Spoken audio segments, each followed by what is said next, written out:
is Shivana, and these are my teammates Alessandro and Uber.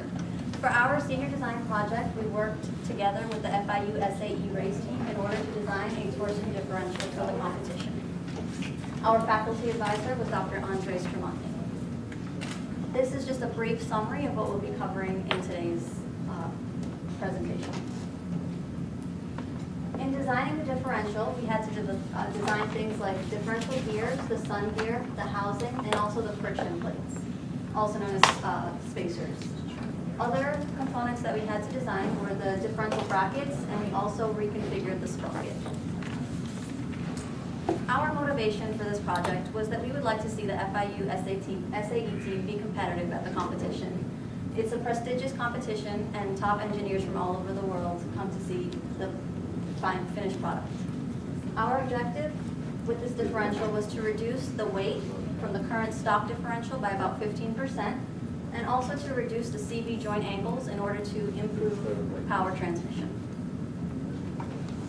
Our design constraints were that we had to follow the 2016 FSAE rules, in which the car is tilted at a 45-degree angle and nothing can leak from the differential or any other component.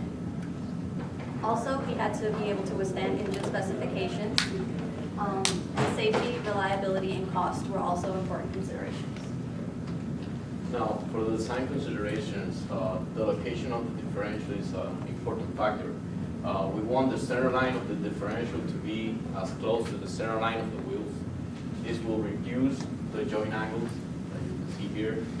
Also, we took into consideration further engine development. Also, maximum tractive torque that the wheels can withstand. This was based on the tire data. Here is the two main events that our differential has to compete against. The skid pad test, as shown in the picture, is figure 8, where the vehicle has to enter, do 2 laps to one side and 2 laps to the other side, and then exit.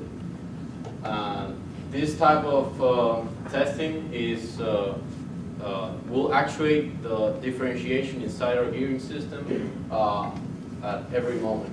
Also, the endurance test is an important test where the vehicle has to run at 22 miles without breaking anything. The structural design of our gear geometry, we chose a normal pressure angle of 25, helix angle of 20, sun tip number of 26, planet of 12, and a normal diametral pitch of 20. The modifying factor that we calculated are shown in this slide. The bending strength geometry factor for the sun and the planet were taken from AGMA standards. Those are tabulated. Now, we calculated the maximum tractive torque that the tires can withstand, and it was 348 foot-pounds.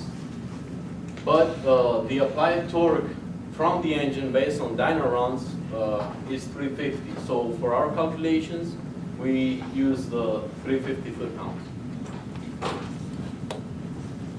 This is a breakdown of the force analysis based on the 350 foot-pounds from the engine. And we broke it down into its 3 components: radial, tangential, and axial.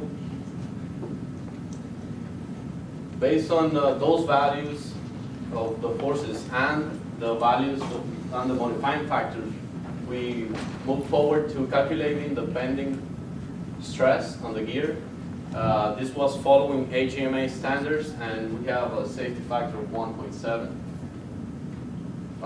For the wear factor or gear contact stress, again, we used AGMA standards, and we have a safety factor of 2.03. Now, because how our system was designed, we have frictional torques in the gearing system. Because of the actuation of the housing and the planetaries, and also the housing and the sun gears, and we calculated those frictional torques, and we had a value of a total of 166 foot-pounds at the sun gears. Now, This is the torque calculated per side because we broke it down in 2 sides. And we have a torque at the sun gear of 102.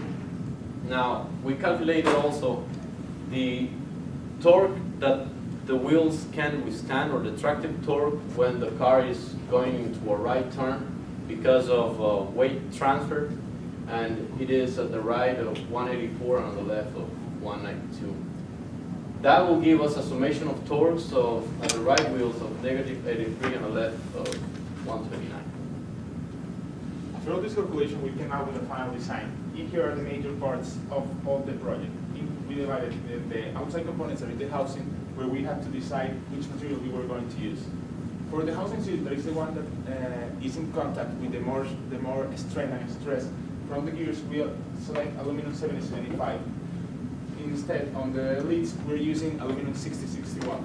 Also, to prevent the leakage, we are doing one groove in the inside to prevent any leakage, oil leakage from the inside of the differential using an O-ring. And the outside, we're using an axle seal to prevent the leakage from the CV joint.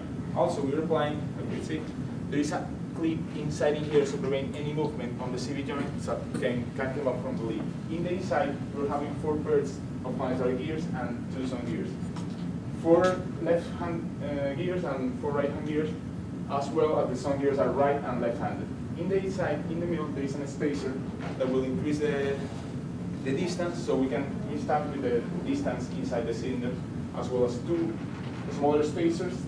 On this part of the stone, there is the part that is in contact with the leads, because we want to remove or decrease the wear between the lead and the sun gears, because if you have aluminum and steel, you're going to increase the wear. But putting the spacer, we're increasing the wear between the spacer and the sun. That will make it easier if we remove a little bit of material from the spacer, and we can just change it. After we remove all these materials, we have to start the simulations. For the housing, we're just applying tangential force and the force that is acting from the torque of the chain from the sprocket, 3.5 kips on housing, having a minimum safety factor of 6.7. Let's say that we can still keep removing material from the housing cylinder that will decrease the weight of the differential. Also, we have to design new brackets. The new brackets are a little bit shorter, so we could reduce the CV joint angle. Also, we have to do some testing because we have 2 different forces acting on the brackets, depending on which side you are. Because this one is receiving way less force than the one that is totally connected to the chain, receiving all the torque from the engine. So the simulation, one is receiving 800 pounds and the other 183 pounds. For the leads, how you could see that I already explained, the contact is in this part, that is the wider part of the lead. So with this, we're preventing deflection, and also we're acting some force also coming from the sprocket. So from here, we're putting 1.3 kips on the sun gear pressure, as well as having a minimum safety factor of 1.86. We have to do a rapid prototyping to see where we have, if all the design will fit good inside the car. That is this 3D part that we have in here. We have to put it on the brackets and fit the holes. Also to get because we have to reduce the chain size for this reason. Like I said before about the sealing of the car, we have the axle seals and the O-rings that you can see in this part. In here is acting the O-ring in this lead, and in this part we are not able to see it because of the blockade that we have here. There's the axle seal that will prevent any leakage from the car. Also, you can see this is the final parts that is in here.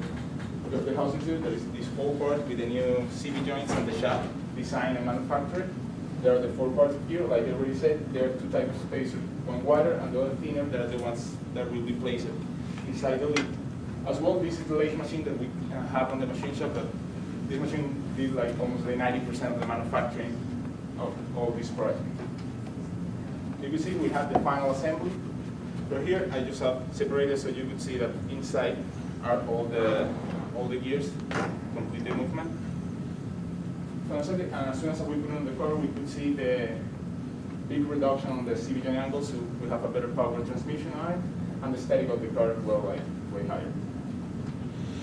For testing, these are the materials that we use, and this is the setup. We will have to remove the wheels, put the 2 caliper pressure gauges, and then put 2 magnets on the CV joints, as well two Hall effect GD1 sensors that the one were placed in this part. So we could face it, and anytime that there's going to be a lap, they were connected to a Mahes software in a laptop, so we could read the wave and see what's the differentiation inside the differential. There is a video when we were doing the testing. In here we're applying brake pressure. So you can see this one, we're applying the brake in this one, and this one is spinning free. First we want to check the differentiation inside the differential, but also the main goal was to block, so the two wheels could run at the same time. Even if you have a functional differential, we didn't get the final expectation of the blocking, at least for the bench test.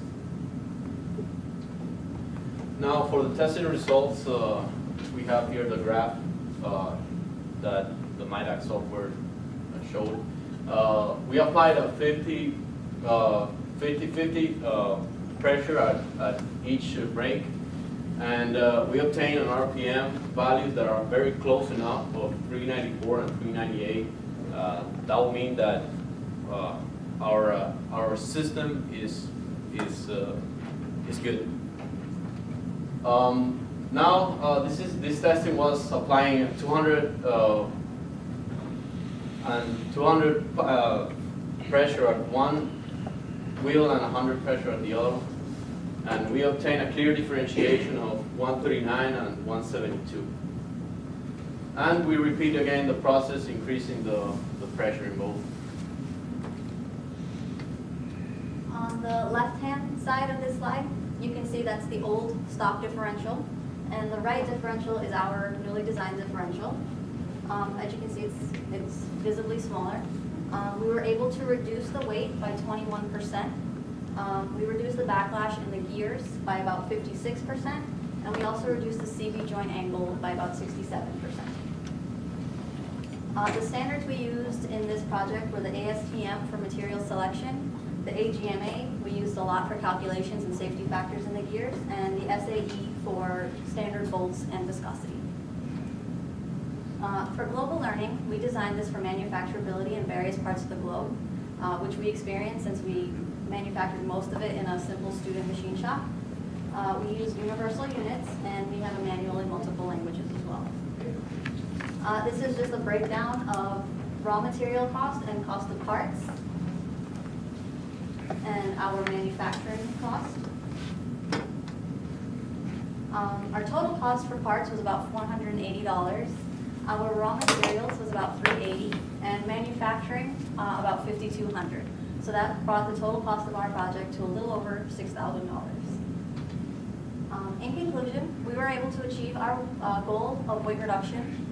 We also reduced the backlash and the CV joint angle significantly. There was no oil leakage.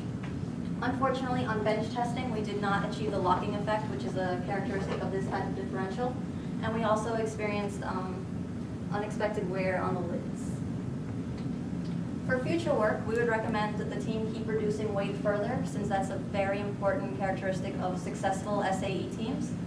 They could change the material of the sprocket from maybe steel to aluminum.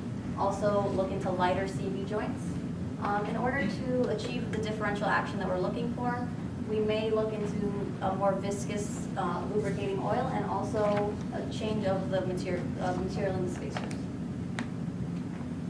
We would like to give special thanks to Mr. Ziccarelli, who helped us with manufacturing and also manufactured our differential brackets. Dr. Tosunoglu for critiquing our report. CNC Technology Corp. And Sebastian Fajardo at Southern Gears. He's actually an FIU alumni, and he's a manufacturing engineer. MTI Aviation, they donated aluminum for our lids. Braddock Metallurgic, they heat treated our gears. And also Southern Gear, they manufacture our gear teeth and the splines. Any questions?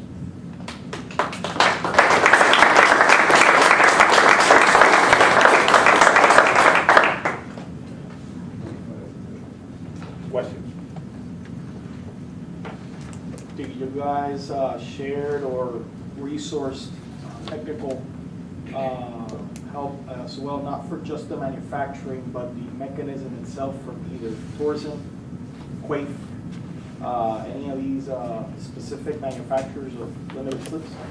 Well, we did our research in various journals regarding the Torsen.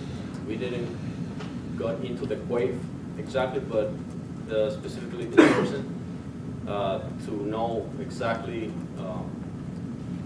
what is supposed to happen and how it's supposed to happen.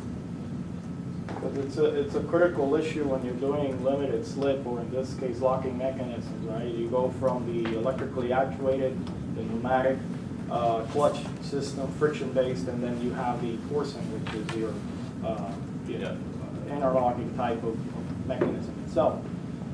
So it would be very nice to see exactly this, that you now know that it didn't provide the necessary locking mechanism. It's not necessarily a bad thing, but you might want to go back and see how much differential between the freewheel and the actual locking to see what is it that you need to change. Is it the tolerance? Is it the lubrication in this case, right? Or do you have to tighten up, increase the size of the gearing so that you can get a different perspective on the grip, right? So there's a couple of things I see. I see a good mechanism in here, but it seems like there's something that was missed there in the design, either by tolerances or the sake of the actual mechanical functionality of the difference between your locking and your forcing in this case. So it's more of a comment, it's not a question. So I'm just Well, we kind of know the steps forward from now on. What we would like to do is to actually test it in the car, running it. Unfortunately, we will not be able to do it just of now because it was a lot of different teams were working on it, and it's not race ready. But we would like to test it as it is, take it back and modify the spacers, increase a little bit of the width of the spacers to have extra clamping or friction inside the diff. Run the bench test, see what results, and compare it, and run it in the street, in the car, and we'll be able to see not only in the testing or in numbers, but also in the driver feel of the car. You had a big number for the cost of the labor. Was that your time? Did you keep time on what it took you to do the machining and? Well, we didn't put it on the table, but we took like around maybe 50 hours machining, more or less. It's a rough number. Because we have to do the blanks, shaft, all the housing on the outside, and the lids. The lids are 100% made by us. Instead, the housing cylinder is made, the outside is for us, but inside is EDM. It's EDM. As well as all the blanks for the beer side and everything. So you had that, did you multiply that by $1? No, we actually didn't. Put it in the cost. Because, that will throw it away, but, You're not free, you have, Yeah, you yeah. have a cost, so. Yeah, I guess we will have to add it, but mostly as a, for our team to actually know what is the actual cost of it. Because what we reflected was not the cost for us, pretty much, or what we expended in us, but it's right, like manufacturing cost, raw materials cost, and also parts cost. Okay, you commented that there was unexpected wear on the lid. Have you diagnosed that? Come up with some kind of an It's because of the width of the spacers. We had to remove, as soon as we assembled the differential, we see that was like too long. We had some problem with the tolerances. As soon as we removed some material from the spacer, from both spacers to keep like uniform the reduction, because we were doing with really small tolerances, where we were machining, we were dealing between 1,000 and 10,000 of an inch on the tolerances of all the parts. So as soon as we remove something, we suppose that the whole component moved to a side, Also, we were doing the testing was just with a spin. So it was supposed to, one was staying right, so maybe a little bit of the component moved to a side that we could cross all the wear. Yeah, and what was experienced on the testing, that one wheel was locked and the other one was spinning freely, shouldn't happen in this type of system. That's why we think, or we believe that with a good locking system, such wear shouldn't happen that bad. You don't think maybe it was a little heat expansion or anything like that? No, Not to be enough? honest, we don't think it was heat expansion because we run it like It's cold? 20 minutes Yeah. and As or soon as you 30 touch it, minutes. it's totally cold. Yeah. Anyways, they will have to remeasure. Well, in some years they have to remeasure after the heat treatment. Anyways, like I said, So how would you solve it? Any heat expansion won't feed on the inside. If you had to do it over again, how would you change things in the design? Because understand, there's manufacturing tolerances. You know, you hand it to a machinist, he's going to have to use some level of tolerance. So no such thing as perfect. Yeah. Well, I guess from experience now, we will be able to manufacture faster the blanks for the gears, because you know it was pretty much a learning experience while we went through the project, and I mean overall we have a solid design. There's always improvement to be done. Already we know like the housing could be lighter, and also the CV joints could be reduced.